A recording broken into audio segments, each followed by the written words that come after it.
إن الحمد لله نحمده ونستعينه ونستغفره ونعوذ بالله من شرور أنفسنا ومن سيئات أعمالنا من يهده الله فلا مضل له ومن يضلل فلا هادي له وأشهد أن لا إله إلا الله وحده لا شريك له وأشهد أن محمدا عبده ورسوله يا أيها الذين آمنوا اتقوا الله حق تقاته ولا تموتن إلا وأنتم مسلمون يا أيها الناس اتقوا ربكم الذي خلقكم من نفس واحدة وخلق منها زوجها وبث منهما رجالا كثيرا ونساء واتقوا الله الذي تساءلون به والأرحام إن الله كان عليكم رقيبا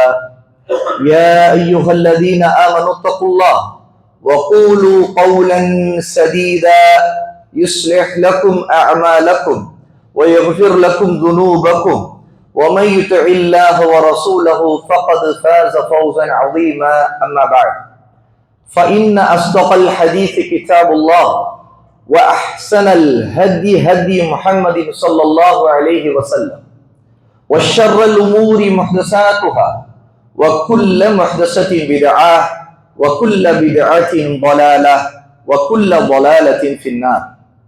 எல்லா புகழும் அல்லாஹ்வுக்கே உரியது. அவனையே புகழ்கிறோம், அவனிடமே உதவி தேடுகிறோம், அவனிடமே பாவ மன்னிப்பையும் கேட்கிறோம். நம்முடைய கெட்ட எண்ணங்களை விட்டு கெட்ட செயல்களை விட்டு அல்லாஹ்விடம் பாதுகாவல் தேடுகிறோம். அல்லாஹ் யாருக்கு நேர் வழி காட்டி விட்டானோ அவர்களை வழிகெடுப்பவர்கள் யாரும் இல்லை. அல்லாஹ் யாரை வழிகேட்டில் விட்டு விட்டானோ அவர்களுக்கு நேர்வழி காட்டுபவர்கள் யாரும் இல்லை. வணக்கத்திற்குரிய இறைவன் அல்லாஹுவை தவிர வேறு யாரும் இல்லை. அவன் தனித்தவன், அவனுக்கு இணை துணை யாரும் இல்லை என்று நான் சாட்சி சொல்கிறேன். முஹம்மது ஸல்லல்லாஹு அலைஹி வஆலிஹி வஸல்லம் அல்லாஹ்வுடைய ஒரு அடிமை, அல்லாஹ்வுடைய ஒரு தூதர் என்று நான் சாட்சி சொல்கிறேன். அன்பிற்குரியவர்களே, அல்லாஹ்வின் அடியார்களே, பெரியோர்களே, சகோதர சகோதரிகளே, ரமதானுடைய மாதத்தை நாம் ஏன் நேசிக்கிறோம்? நம்முடைய உள்ளம் ரமதானை எதிர்கொள்ள இருக்கிறதுக்காக ஏன் அதை விரும்புகிறது? ரமதான் நெருங்கிவிட்ட பிறகு ரசூலுல்லாஹி ஸல்லல்லாஹு அலைஹி வஸல்லம் தன்னுடைய தோழர்களுக்கு சொன்ன ஒரு மிக முக்கியமான ஒரு ஹதீஸ், அதிலிருந்து நிறைய காரணங்கள் நமக்கு தெரிகிறது. அபூ ஹுரைரா ரலியல்லாஹு அன்ஹு அறிவிக்கக்கூடிய இந்த செய்தி இமாம் நசாயி ரஹிமஹுல்லாஹ் அவர்களுடைய சுனனிலே பதிவு செய்திருக்கிறார். 2106வது செய்தியாக. இமாம் அல் அல்பானி ரஹிமஹுல்லாஹ் இதை ஸஹீஹுல் ஜாமியிலே இது ஸஹீஹான செய்தி என்று உறுதி செய்கிறார்கள். ரசூலுல்லாஹ் சொன்னார்கள், ஆதாக்கும் ரமதான் ஷஹ்ருன் முபாரக். ரமதான் உங்களிடம் வருகின்றது, அது பரக்கத்து நிறைந்த மாதம். ஏன் ரமதானை நேசிக்கிறோம்? முதல் காரணம் இது. அல்லாஹ் தஆலா அருள் வளத்தை இறக்கக்கூடிய ஒரு முழு மாதமாக ரமதானை ஆக்கியிருக்கிறார். அல்லாஹ் சுப்ஹானஹு வ தஆலா தான் பரக்கத்துக்கு ரப்பு. தபாரக்கல்லதி பியதிஹில் முல்கு வ ஹுவ அலா குல்லி ஷைஇன் கதீர். எவனுடைய கையில் எல்லா ஆட்சி அதிகாரங்களும் இருக்கின்றனோ அவன் பரக்கத்து நிறைந்தவன். தபாரக் சூரா முல்குடைய ஆரம்பத்தில் அல்லாஹ் தஆலா அவனை பரக்கத்து நிறைந்தவனாக சொல்லுகிறார். அவனுடைய ஆட்சியில் தான், அவனால் மட்டும்தான் பரக்கத்து இறங்க முடியும். அவன் தன்னுடைய ஆட்சியை ரமதானுடைய மாதத்தில், இந்த முழு ரமதானுடைய மாதத்தையே பரக்கத்து நிறைந்த மாதமாக ஆக்கியிருக்கிறான். அல்லாஹ் தஆலா தான் பரக்கத்தின் அதிபதி. ஆகவேதான் ஃபதபாரக்கல்லாஹு அஹ்ஸனுல் காலிகீன். அல்லாஹ் குர்ஆனில் இன்னொரு இடத்துல சொல்லுகிறான், பரக்கத்து நிறைந்த அல்லாஹ், அவனை போன்ற அழகாக படைப்பவன் யார் இருக்க முடியும்? அவன் பரக்கத்து நிறைந்தவன். அல் பரக்கத்து மினல்லாஹ். அல்லாஹ்வுடைய நபி ஸல்லல்லாஹு அலைஹி வஸல்லம் சொன்னார்கள், புகாரியிலே வந்திருக்கிற செய்தி, அல் பரக்கா அருள் வளம், சுபிட்சம், நம்முடைய கண்களுக்கு நம்முடைய அறிவுக்கு புலப்படாத அல்லாஹ்வுடைய நன்மைகள், அதிகரித்துக் கொண்டே போகக்கூடிய நன்மைகள், நம்மால் அதை புரிந்து கொள்ளவே முடியாது. அந்த பரக்கத் மினல்லாஹ், அல்லாஹ்விடம் இருந்து இறங்குகிறது. அல்லாஹ் சுப்ஹானஹு வ தஆலாவிடமிருந்து இறக்கப்படுகிற அவனுடைய பரக்கத் நமக்கு முழுக்க முழுக்க நன்மையை மட்டுமே தரக்கூடிய பரக்கத், அந்த நன்மையில் பல வடிவங்களில் அல்லாஹ் தஆலா இறக்குகிற பரக்கத் ரமலானுடைய முழு மாதத்தில் இருக்கிறது. ஆகவேதான் ரசூலுல்லாஹி ஸல்லல்லாஹு அலைஹி வஸல்லம் சொன்னார்கள், ஆதாக்கும் ரமலான் ஷஹ்ருன் முபாரக், இந்த மாதம் பரக்கத்தான மாதம். ஆக நம்முடைய உள்ளம் அந்த பரக்கத்தை எதிர்பார்த்து நேசிக்கிறது. நம்முடைய ஈமான் அந்த பரக்கத்தை நேசிக்கிறது. ஈமான் இல்லாதவனுக்கு பரக்கத்தின் அருமை தெரியுமா? குஃபுரிலே இருக்கக்கூடியவன் பரக்கத்தை நேசிப்பானா? அவன் இந்த உலகத்தை நேசிப்பான். இந்த உலகத்தில் அவனுக்கு கிடைக்கின்ற அதிகமாக கிடைக்கின்றதைத்தான் அவன் பரக்கத்தில் நினைப்பான். ஆனால் பரக்கத் என்பது உலக செல்வங்களில் நாம் பார்க்கக்கூடிய கண்கூடாக பார்க்கின்ற ஒன்றில் கிடைப்பதை வைத்து பரக்கத் கணக்கிடப்படாது. நம்முடைய இல்மிலே பரக்கத் இருக்கிறது, நம்முடைய ஈமானிலே பரக்கத் இருக்கிறது, நம்முடைய அமல்களிலே பரக்கத் இருக்கிறது, நம்முடைய நேரத்திலே பரக்கத் இருக்கிறது, நம்முடைய ஆரோக்கியத்திலே பரக்கத் இருக்கிறது. அல்லாஹ் தஆலா தன்னுடைய அடியார்களுக்கு பிரத்யேகமாக கொடுக்கக்கூடிய அவருடைய நேசத்தின் அடையாளம் அல் பரக்கா. ஆகவே தன்னுடைய நபிமார்களுக்கு அந்த பரக்கத்தை நம்மால் புரிந்து கொள்ள முடியாத அளவுக்கு அல்லாஹ் கொடுத்தார்.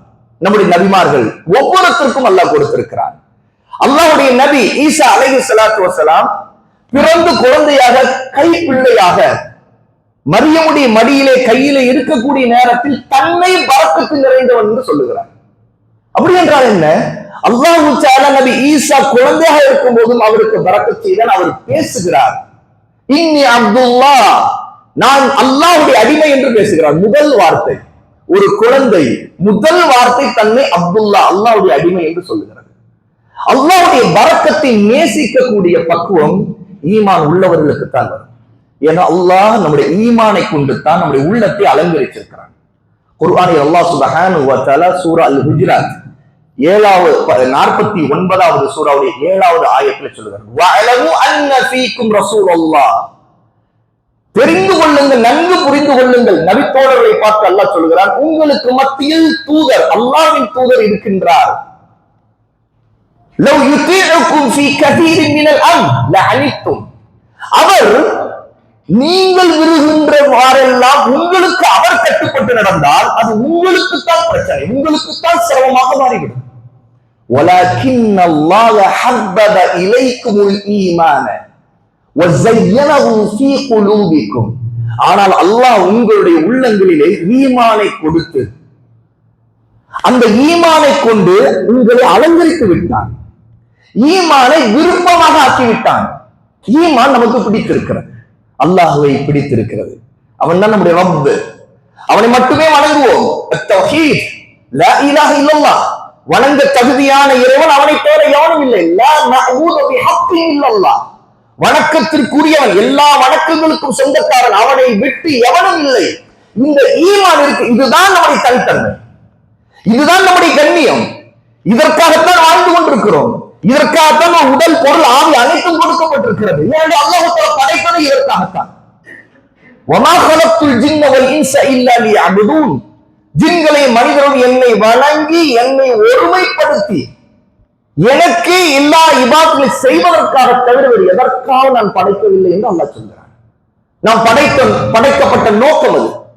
அப்படி என்றால் அந்த வணக்க வழிபாடுகள் நம்முடைய ஒட்டுமொத்த உடல் உறுப்புகளின் மூலமாக நம்முடைய உள்ளத்திலிருந்து ஆரம்பித்து அந்த உடல் உறுப்புகள் மூலம் அலங்கரிக்கப்படுகிறது, அழகாக ஆகிறது. உங்களுடைய உள்ளங்களில் அந்த ஈமானை அல்லாஹ் அழகாக ஆக்கிவிட்டார். அப்படி என்றால் என்ன? உள்ளங்களில் அழகாக இருக்கின்ற அந்த ஈமான் செயல்கள் மூலமாக அழகாக வெளிப்படுகிறது. ஹப்பப இலைக்கும், உங்களுக்கு அதன் மீது ஒரு லவ், அதன் மீது ஒரு நேசம், விருப்பம், ஆசை உங்களுக்கு வந்திருக்கிறது. அல்லாஹ் நபித்தோழருக்கு சொல்லுகிறார். இதை சொல்லிவிட்டு அதற்கு அப்படி எதிரான ஒரு விஷயத்தை சொல்லுவோம்,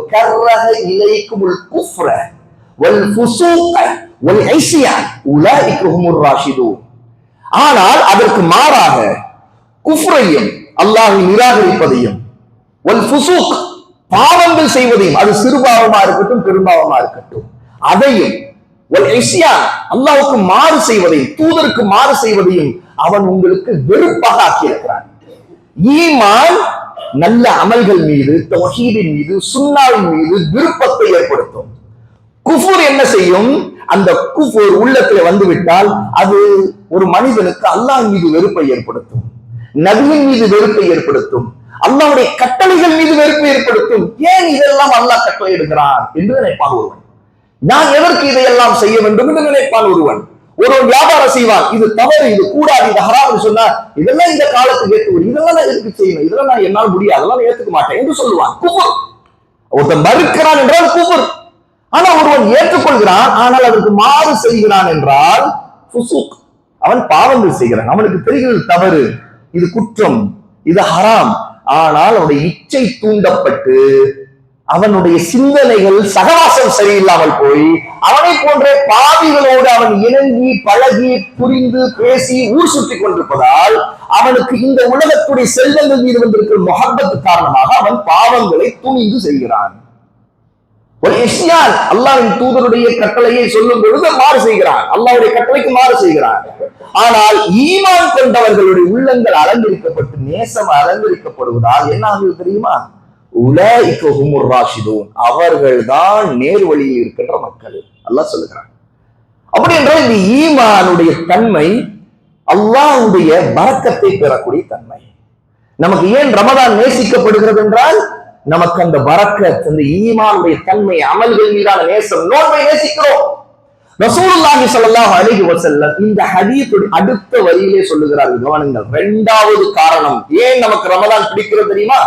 ஃபரதல்லாஹு அஸ்ஸ வ ஜல்ல அலைக்கும் சியாம, அல்லாஹ் வலிவும் மாண்பும் நிறைந்தவன், சங்கை மிக்க வலிமை மிக்கவன், அவன் உங்கள் மீது நோன்பை கடமையாக்கி இருக்கிறான். அப்படி என்றால் நோன்பு கடமையானது நமக்கு பிடித்திருக்க வேண்டும். நோன்பை நாம் நேசிக்கின்றோம். பாருங்கள், ஒரு மனிதன் சுவையாக சாப்பிடுவது விடுவது நேசிக்கிறோம், நாம் சாப்பிடுவது விட்டு விடுவதை நேசிக்கிறோம். ஆனால் அதற்கு மாறாக தானே ஒருவனுக்கு உணவு, சுவையான உணவு, மனமிக்க உணவு, பார்ப்பதற்கு பார்க்க அழகாக இருக்கிற உணவு என்று எத்தனை வகையான உணவுகள் இருக்கிறது. ஆனா அதை நேசிச்சுதான் மனிதன் சாப்பிடுகிறான். சாப்பிடுகிறது அது பிடிச்சிருக்கிறதா? அவனுக்கு பிடிச்சிருந்தா சாப்பிடுகிறான், பிடிக்கவில்லை என்றால் சாப்பிடுவதில்லை. சில நேரத்தில் சில உணவுகளை பார்த்தாலே எனக்கு வேண்டாம் என்று சொல்கிறவர்கள் இருக்கிறார்கள். அந்த மனம் அவர்களுக்கு ஈர்க்கிறது, ஆக சாப்பிடுகிறார்கள். ருசி இன்னும் நன்றாக இருக்கிறது, இன்னும் அதிகமாக சாப்பிடுகிறார்கள். ஆனால் ஏன் நோன்பு நேரத்தில் நம்ம அதை வெறுக்கிறோம்? யாரும் பார்க்காவிட்டாலும் அதை சாப்பிட மறுக்கிறோம். எதை எவ்வளவு ருசியான பானமாக இருந்தாலும் குடிக்க மறுக்கிறோம். ஏன்?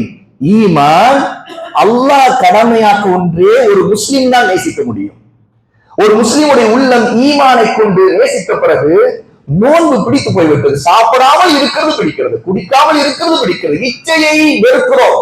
நோன்பு நேரத்தில் மனைவியை கணவன் சேர்வதை வெறுக்கிறார்கள். ஏன்? ஏனென்றால் நான் அல்லாஹ்வுக்காக நோன்பு வைத்திருக்கிறேன். அவன் நம்முடைய நேசம் ஈமானால் வரக்கூடிய நேசம். ஏன் இன்னைக்கு நமக்கிடையே நேசம் குறைகிறது? ஈமானால் உள்ள நேசம் அல்லாஹ்வுக்காக வந்தால் அது அதிகரிக்கும், பாவங்களால் வந்தால் அது குறையும். ஏனென்றால் ஈமானை கொண்டுதான் சமூகமே உருவாகிறது. தௌஹீதை கொண்டு, சுன்னாவை கொண்டு, நேர்வழியை பற்றி பிடிப்பதை கொண்டுதான் ஒருவரை நேசிப்பது, அது வெறுப்பது. நம்முடைய அளவுகளிலே அல் வலா வல் பரா என்று இருக்கிறது. நம்முடைய அடிப்படையில் ஒன்று. அல் வலா என்று சொன்னால் நெருக்கம் கடைபிடித்தல், அல் பரா என்று சொன்னால் வெறுத்து விலகி விடுதல். நாம் ஒருவரை எவ்வளவுதான் நேசித்திருப்போம், அல்லாஹ்வுக்கும் தூதருக்கும் மாறு செய்யக்கூடியவராக இருந்தால் அவர் மீது நமக்கு வெறுப்பு வர வேண்டும். அவர் மீது வெறுப்பு வர வேண்டும். அவர் செய்கின்ற செயலின் மீது வெறுப்பு வர வேண்டும். ஏனென்றால் நாம் இவர்களை எல்லாரை விட அல்லாஹ்வை அதிகமாக நேசிக்கிறோம், அல்லாஹ்வின் தூதரை அதிகமாக நேசிக்கிறோம், அல்லாஹ்வுக்காகத்தான் அவர்களை நேசிக்கிறோம். அப்படி என்றால் அல்லாஹ்வுக்காக அவர்கள் வெறுக்கிறோம். இந்த அல் வலா வல் பரா என்பது ஒரு மனிதனுடைய வாழ்க்கையில் வரும்போது ஈமானுடைய வாழ்க்கையில் எல்லா விஷயங்களிலும் கலந்து விடுகிறது. ஏன்? அவருடைய பேச்சிலே கலந்து விடுகிறது. ஹராமானதை அவர் பேச மாட்டார். அவருடைய காதிலே ஈமான் கலந்து விடுகிறது. ஹராமானதை அவர் கேட்க மாட்டார், வெறுக்கிறார். நல்லதை கேட்க விரும்புகிறார், நேசிக்கிறார். ரமதானுடைய மாதத்தில் குர்ஆனை அதிகம் ஓத ஆசை வருகிறது, குர்ஆன் ஓதுவதை கேட்க ஆசை வருகிறது. ஏன்? அந்த ஈமான் அதன் பக்கம் நமக்கு ஈர்ப்பை ஏற்படுத்துகிறது.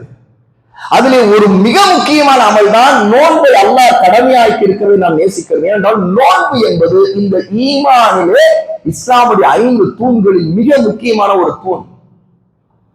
புனியல் இஸ்லாம் அலா ஹம்ஸ், இஸ்லாம் 5 மீது கட்டப்பட்டிருக்கிறது. அஷ்ஹாதத்து அல்லா இலாஹ இல்லல்லாஹ் வ அன்ன முஹம்மது ரசூலுல்லாஹ், வணங்க தகுதியான இறைவன் அல்லாஹ்வை தவிர வேறு யாரும் இல்லை என்று ஷஹாதா சாட்சி சொல்வது, முஹம்மது ஸல்லல்லாஹு அலைஹி வஸல்லம் அல்லாஹ்வுடைய ரசூல் தூதர் என்று சாட்சி சொல்வது, வ இகாமிஸ் ஸலாத் தொழுகையை நிலைநிறுத்துவது, வ ஈதாஇஸ் ஸகாத் ஜக்காத்தை கொடுத்தவர், வ ஸௌமி ரமதான் வல் ஹஜ் ரமதானுடைய மாதத்தில் நோன்பு வைப்பது, ஹஜ் செய்வது. இந்த 5 கடமைகளில் மிக முக்கியமான கடமையை ரசூலுல்லாஹ் நோன்பை சொல்லும் போது மாதத்தோடு சேர்த்து சொல்லுகிறார்கள். கவனியுங்கள், எந்த மாதத்தை ஷஹ்ருன் முபாரக், முபாரக் நிறைந்த பரக்கத்து நிறைந்த மாதம் என்று ரசூலுல்லாஹ் சொன்னார்களோ அந்த மாதத்துடைய மிக முக்கியமான அமலாக அந்த ஹதீஸ்ல, அபூ ஹுரைராவுடைய ஹதீஸ்ல அடுத்த வரியிலே ஃபரதல்லாஹு அஸ்ஸ வ ஜல்ல அலைக்கும் சியாமஹ் என்று சொல்கிறார். அவன் ஏன் ரமதானை நேசிக்கிறோம்? நோன்பை நாம் நேசிக்கிறோம். நோன்பு அல்லாஹ்வுக்காக உள்ளது. அல்லாஹ் நம் மீது கடமையாக்கி இருக்கிறது. இந்த கடமையை நாம் நிறைவேற்றினால் இஸ்லாமுடைய 5 தூண்கள் இருக்கக்கூடிய மிக முக்கியமான ஒரு கடமை நாம் நிறைவேற்றுகிறோம். வருடத்தில் ஒரு மாதம் மட்டுமே இந்த கடமை இருக்கிறது. இது கடமையாக இருக்கின்ற மாதம். அப்படியே ரமதானுடைய மாதத்தில் நான் ஒரு கடமை நிறைவேற்றுகிறேன், எனக்கு அல்லாஹ் அதற்கான ஆயுளை கொடுத்திருக்கிறான்.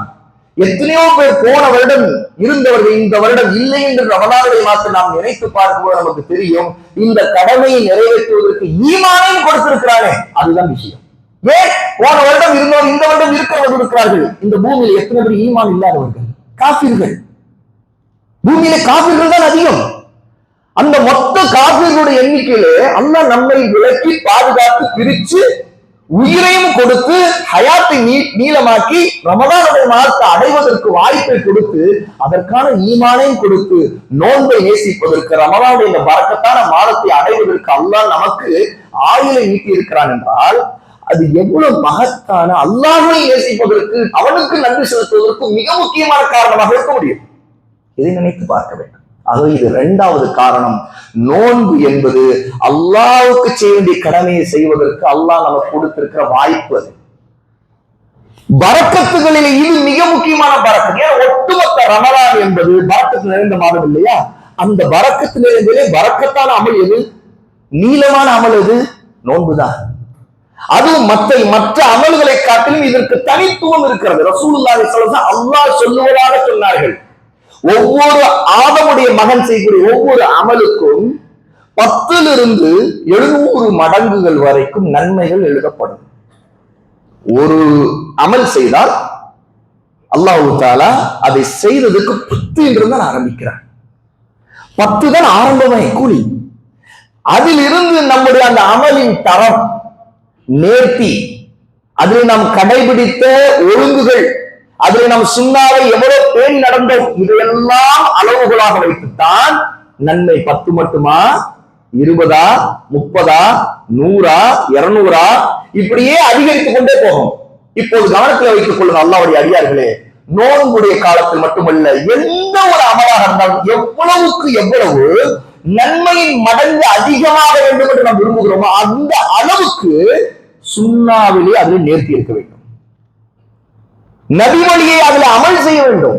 ஏன் நபி வழியின் அந்த அளவுக்கு ஏற்பதான் ஒருத்தருடைய அமல்களுடைய மடங்கு அதிகரிச்சுக்கிட்டே போகும். ஆரம்பம் 10 கிடைச்சிடும். உண்மையிலே அதுவும் அல்லாஹ்வுக்காக செய்யப்பட்டிருந்தான். இஹ்லாஸ் இல்லாதவனுக்கு கிடைக்காது, 1 மடங்கு நன்மை கூட கிடைக்காது. ஆனா இஹ்லாஸ் இருந்து பிதஅத்துகள் இல்லாமல் ஒருத்தர் உண்மையாக ஒரு அமலை செய்கிறார், அது ஒரு அமல் சாலிஹான அமலாக அல்லாஹ்வோடு அங்கீகரிக்கப்படும் என்றால் அது கூலி 10 ஆரம்பம். 10 ஆரம்பிக்கின்ற அமலுக்கு 700 மடங்கு வரைக்கும் தான் கடைசி எல்லை. இந்த எல்லைக்குள் ஒவ்வொரு மனிதருக்கும் வித்தியாசம் இருக்கு. ஒருத்தருக்கு 100 இருக்கலாம், இன்னொருத்தருக்கு 500 இருக்கலாம், ஒருத்தருக்கு வெறும் 15 இருக்கலாம், இன்னொருத்தருக்கு 50 இருக்கலாம். ஒருத்தருக்கு அல்லாஹ் நாடி என்ன 700 மடங்கு வரை கூட இருக்கும். ஏனென்றால் அவர் எந்த அளவுக்கு அந்த அமலை செய்வதில் நேர்த்தியை, சுன்னாவை அறிந்து அந்த இல்மோடு செய்தாரோ, சுன்னாவை விரும்பி செய்தாரோ, அதில் குறை இல்லாமல் பார்ப்பதை பேணுதலை கடைபிடித்தாரோ அதற்கு ஏற்றவாறு அமலுக்குரிய கூறி அல்லாஹ் தஆலா அவருக்கு கொடுத்து விடுவார். இல்ல ஸௌம், ரசூலுல்லாஹி ஸல்லல்லாஹு அலைஹி வஸல்லம் அல்லாஹ் சொல்லுவதாக சொல்லுகிறார்கள், இல்ல ஸௌம், நோன்பை தவிர, ஃபஇன்னஹு லீ, அது எனக்கு உரியது, அதற்கு நானே கூலியாக ஆகிவிடுவேன். ரெண்டு விதமாக இதுக்கு அர்த்தம் சொல்லுவார்கள். என்று சொன்னால் முதலாவது நேரடி அர்த்தம் அதற்கு நானே கூலி. என்ன, ஒரு அடியான் செய்யக்கூடிய நோன்புகிற அமலுக்கு மட்டும் அதற்கு நானே கூலியாக ஆகிறேன் என்று ஒரு அர்த்தம். இரண்டாவது, அது எனக்குரியது, அதற்கு நான் தான் கூலி பெறுவேன். என்னுடைய கணக்கு எப்படி, என்னுடைய மடங்கு யாரும் அறிய மாட்டார். அது என் விருப்பம். ஏன் அந்த அடியான் எனக்காக நான் வைத்திருக்கிறான். எனக்காகத்தான் அவனுடைய ஷஹவா, அவனுடைய இச்சைகளை அவன் விட்டுவிட்டான். அவன் சாப்பிடுவதை விட்டுவிட்டான். ஆகவே அவனுக்குரிய கூலியை இந்த நோன்பின் விஷயத்தில் மட்டும் நான் தான் தருவேன் என்று அல்லாஹ் சுப்ஹானஹு வ தஆலா சொல்லுகிறானா. அப்படி என்றால் இந்த கூலி இவ்வளவு மகத்தானதாக இருக்க காரணம் என்ன? அல்லாஹ் தஆலா அந்த அடியானுக்கு அவனை விரும்பி நேசித்து பரக்கத்திலிருந்து அந்த பரக்கத்தாக அல்லாஹ் கூலி கொடுப்பான். அது அவன் இந்த கடமையை உண்மையாக அல்லாஹ்வுக்காக செய்ததாக இருந்து, நோன்பின் நோக்கம் நிறைவேறுவதற்கு தக்வாவோடு அவன் இந்த நோன்பை வைத்திருந்து, ஹராமாக காரியங்களை அவன் பேச்சிலும் செயல்பாடுகள் விட்டு அல்லாஹ்வுக்காக அவன் உண்மையாக இருந்தான் என்றால் அந்த அடியானுடைய அந்த நோன்பை அல்லாஹ் கபூல் செய்து ஏற்றுக்கொண்டு அதற்குரிய கூலியை யாருக்கும் தெரியாது, அல்லாஹ் அளவு இல்லாமல் கணக்கு இல்லாமல் அல்லாஹ் கொடுப்பான். ரசூலுல்லாஹி ஸல்லல்லாஹு அலைஹி வஸல்லம் இந்த ஹதீஸ்ல இந்த அல்லாஹ் சொல்வதா இந்த ஹதீஸ் குதுசியின் மூலமாக நமக்கு தெளிவுபடுத்துகிறார்கள். ஆக நோன்பு ரமதானுடைய மாதத்தை நாம் நேசிப்பதற்கு இதுவும் மிக முக்கியமான காரணமாக இந்த ஹதீஸிலிருந்து தெரிய வருகிறது. அல்லாஹு தஆலா நம்முடைய நோன்புகளை ரமதானுடைய மாதத்தில் நல்ல அமல்களை கபூல் செய்வானாக. ஆமீன்.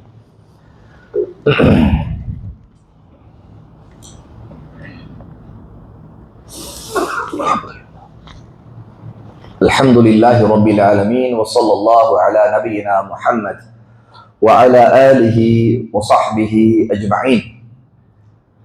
அல்லாஹ்வுடைய நபி ஸல்லல்லாஹு அலைஹி வஸல்லம் ரமலானை ஏன் நாம் நேசிக்க வேண்டும் என்பதற்கு இன்னும் பல காரணங்களை சொன்னார்கள்.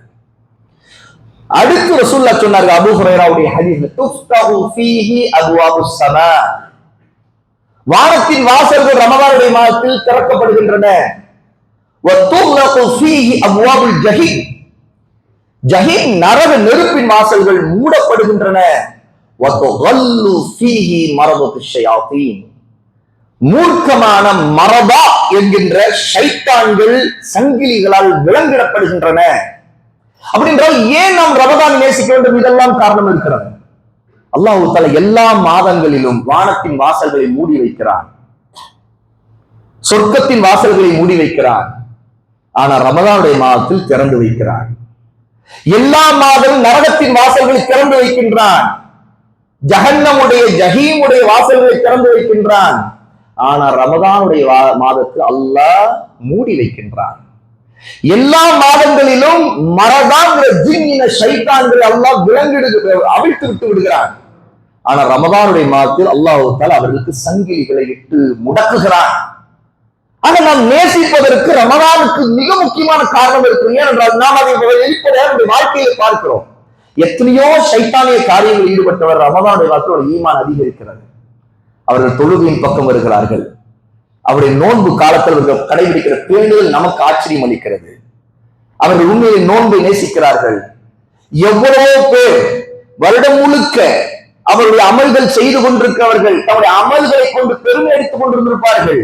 ஆனால் அமல்கள் வருடம் முழுக்க செய்யாதவர்கள் சிலர், அவர்கள் அமல்கள் அல்லாஹ்வுடன் ஏற்கப்படும் என்பது இக்லாஸோடு அவர்கள் அது அல்லாஹ்வுக்காக செய்து கொண்டிருப்பார்கள். ரமதானுடைய மாதம் வந்தோடனே மரதா ஷைத்தான்கள் ஜின்னின ஷைத்தான்கள் விலங்கிடப்படுவதால் இங்கே அவர்கள் வழிகிடுவது தடுக்கப்படுகிறது, அமல்கள் பெருகுகின்றது, பாவங்கள் குறைகின்றது. ஆக ரமதானுடைய மாதம் அமல்களை நேசிப்பதற்கு மாதமாகும். அது பாவங்களை வெறுக்கின்ற மனிதர்கள் அதிகமாகுவதற்கு காரணமாகிறது.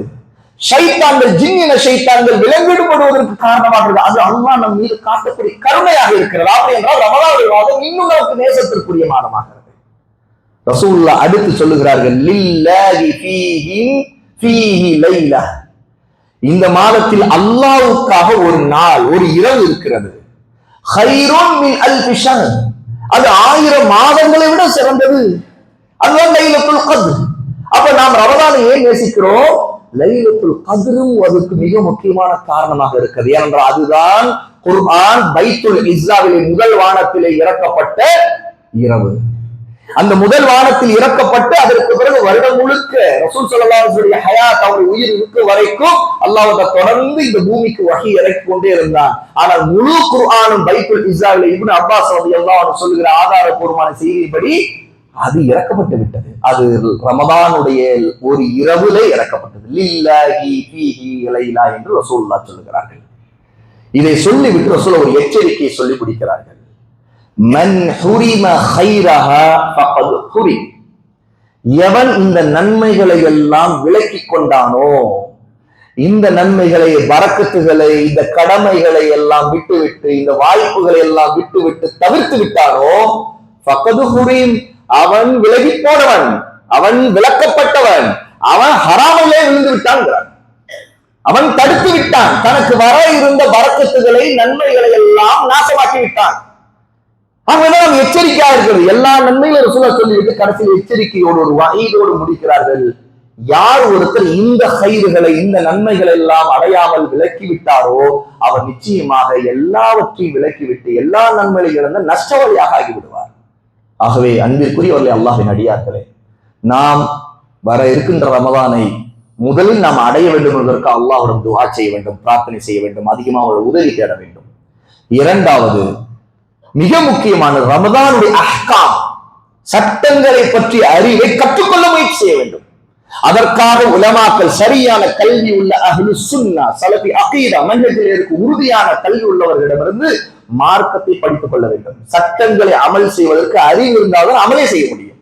ஆக இந்த கல்வியை தேடுவது இரண்டாவது கடமை.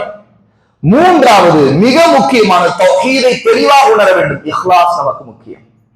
நான்காவது, சுன்னாவுடைய ஒவ்வொரு விஷயத்திலும் அதை அமல் செய்வதற்கு நாம் ஆர்வத்தை வெளிப்படுத்த வேண்டும். ஐந்தாவது, மொபைல் போனை தூக்கி முடிந்த வரைக்கும் தூரமாக வைத்திருக்க வேண்டும். ஏனென்றால் அந்த ஷைத்தான், அதன் வழியா வரக்கூடிய ஷைத்தான் தான் நம்முடைய ரமதானில் நாம் தனியாக இருந்தாலும் ரமதானை கெடுக்கிற ஒரு பெரிய ஷைத்தானாக அது இருக்கும். அவன் மொபைலை விட்டு வருடம் முழுக்கவே முடிஞ்ச வரைக்கும் தூரமாக இருக்க வேண்டும். ரமதானிலே ரொம்ப கவனமா இருக்க வேண்டும். என்னதான் அல்லாஹ் தஆலா நமக்கு மரதாங்கிற ஜின்னின ஷைத்தான்களை விலங்கிட்டு நமக்கு உதவுகிறான். ஆனால் நாம் இந்த ஷைத்தானை கையிலே வைத்துக் கொண்டு விலங்கு போடாமல் வைத்துக் கொண்டிருந்தால் பல நேரங்களில் ரமதான் நாசமா போன ரமதானாக இந்த ஷைத்தான், இந்த மொபைலுங்கிற ஷைத்தான் நம்முடைய அமல்களை எல்லாம் நாசமாக்கக்கூடியதாக ஆகிடும். அது அல்லாஹ் தஆலா நம் அனைவரையும் இந்த பாவங்களில் இருந்து பாதுகாத்து நன்மையான அமலை செய்வதற்கு உதவுவானாக. அவருடைய உதவி தேடுவோமாக. அல்லாஹ் நம்முடைய பாவங்களை மன்னிப்பானாக. அவனுடைய உதவி இல்லாமல் எந்த நன்மைகளை நாம் செய்ய முடியாது, எந்த பாவங்களை விட்டு விலக முடியாது. லா ஹவ்ல வலா குவத்த இல்லா பில்லாஹ். அல்லாஹ்வுடைய அடியார்களை இன்ஷா அல்லாஹ் இன்று மக்ரிப் பிறகு குடும்பத்தை சீர்திருத்தும் நபி வழிகள் என்கிற தலைப்பிலே மிக முக்கியமான உரை இருக்கிறது, மதரசா நிகழ்ச்சி இருக்கிறது. ஆகவே அனைவரும் வந்து கலந்து கொள்ளுங்கள். அல்லாஹ் தஆலா உங்களுக்கும் உங்களுடைய குடும்பத்தாருக்கும் எல்லா நலன்களையும், ஆரோக்கியத்தையும், நல்ல ஈமானையும், நல்ல சுன்னாவை பற்றி பிடிக்கிற உண்மையான அகீதாவை மன்ஹஜையும் தருவானாக என்கிற பிரார்த்தனையோடு இந்த சிறிய உரையை நிறைவு செய்கிறேன். வஆகிரு தஅவானா அல்ஹம்துலில்லாஹி ரப்பில் ஆலமீன்.